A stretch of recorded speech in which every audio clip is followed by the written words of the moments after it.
Kakauwi ko nga lang pala dyan, tapos bumili nga pala ako ng Bologna. Di ko nga alam kung tama pagkakabigkas ko, pero bahala na. Bago ang lahat, hinugasan ko na nga muna itong mga ginamit ko sa trabaho na pagkainan. Baka mamaya langgamin pa ako eh. Naluto na nga rin pala itong sinaing ko. Grabe, gutom na ako. Habang piniprito ko nga ito, takam na ako. Alam nyo ba, halos 1 taon na yata akong di kumakain yan. Sa bahay kasi namin, sobrang dalang ka lang papayagan kumain ng mga processed foods. Pero ngayon lang ulit naman ako kakain nito eh. Dahil marami nga ito para sa punan, nagtabi na rin ako para baunin bukas.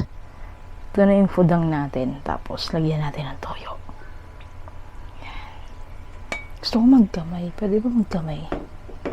Kamay na lang tayo.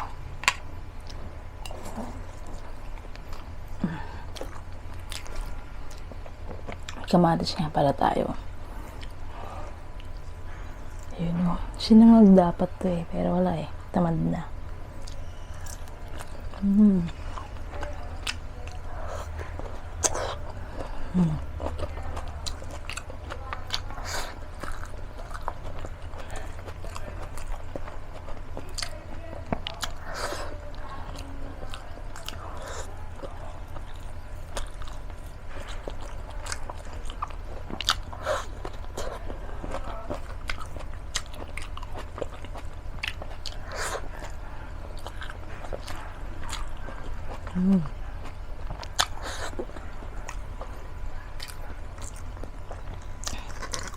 Wala akong maisip ikwento. May nagtatanong paano daw kami nagkakilala ng jowa ko.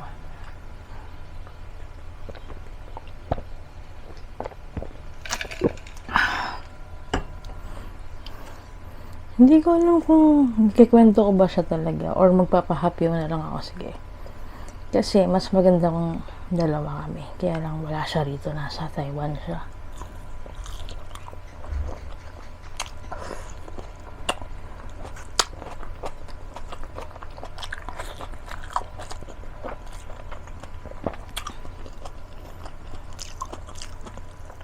Basta dati kaming magkaibigan. Actually, hindi super close. Parang, pag may kailangan lang, dun lang mag-chat-chat. Tapos, pag nag-reply, 6 hours, 12 hours. Ganun. Wait lang. Namiss ko to. Sobrang tagal ko nang hindi kumain ito.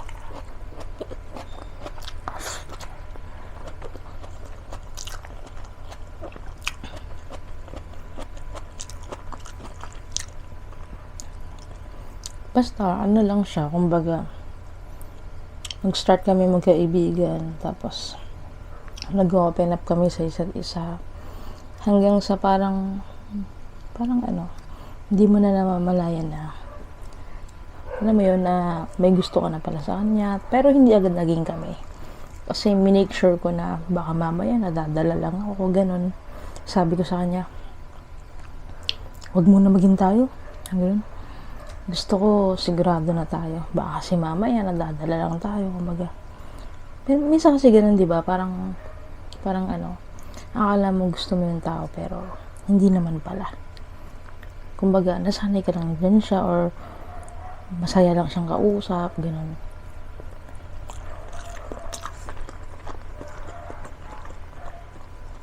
Parang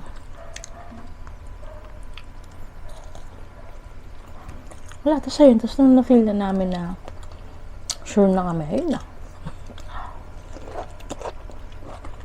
Next time na lang yun.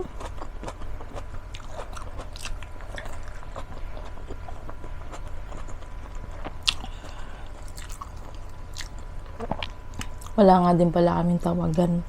Tawag lang namin sa isa't isa, pangit. Masura. Kasi nga, nag-start kami magkaibigan. Tinatry namin magkaroon ng tawagan na sweet. Parehas kaming kinikilabutan, hindi kami sanay.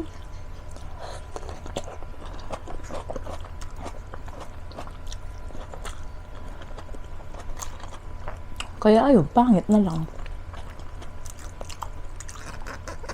Minsan pag may nakakarinig, tinatawag ko siyang pangit. Tapos may kita nila yung jowa ko. Sabihin nila, yung tawag mong pangit? Hindi naman pangit. Sabi ko hindi, tawagan namin yun.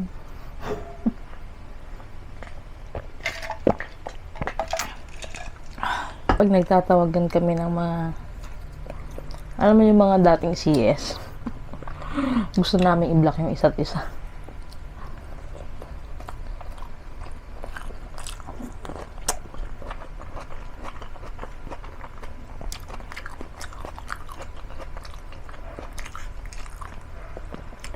Tapos, ang nakakatawa, dati, hindi ako showy sa mga naging jowa ko.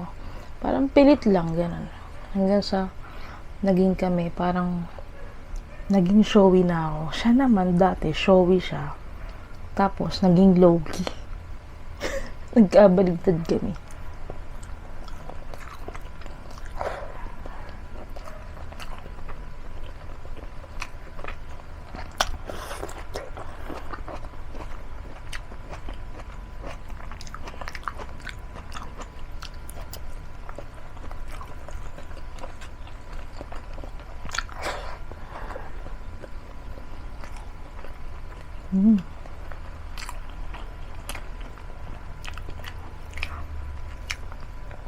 Ang kulit, no?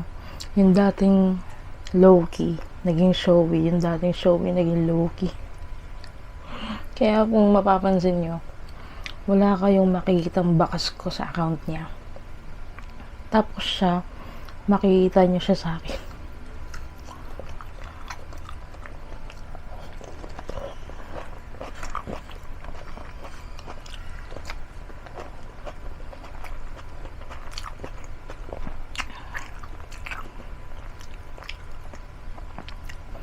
Siya lang yung naging partner ko na nagkukusa ako mag-post. Yung hindi na ako sinasabihan.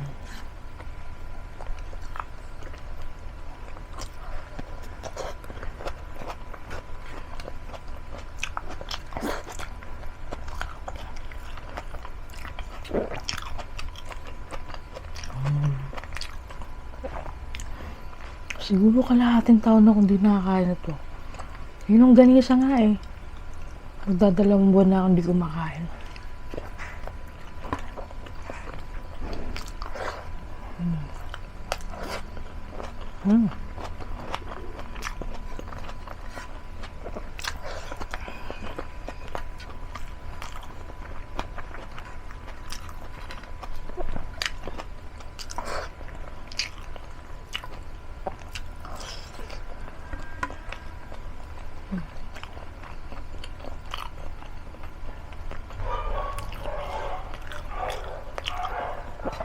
May hinaan talaga boses ko. Siyempre may mga natutulog na. Yung boses ko pa naman kahit hinaan. Parang ang lakas pa din. High pitch kasi ako. Last.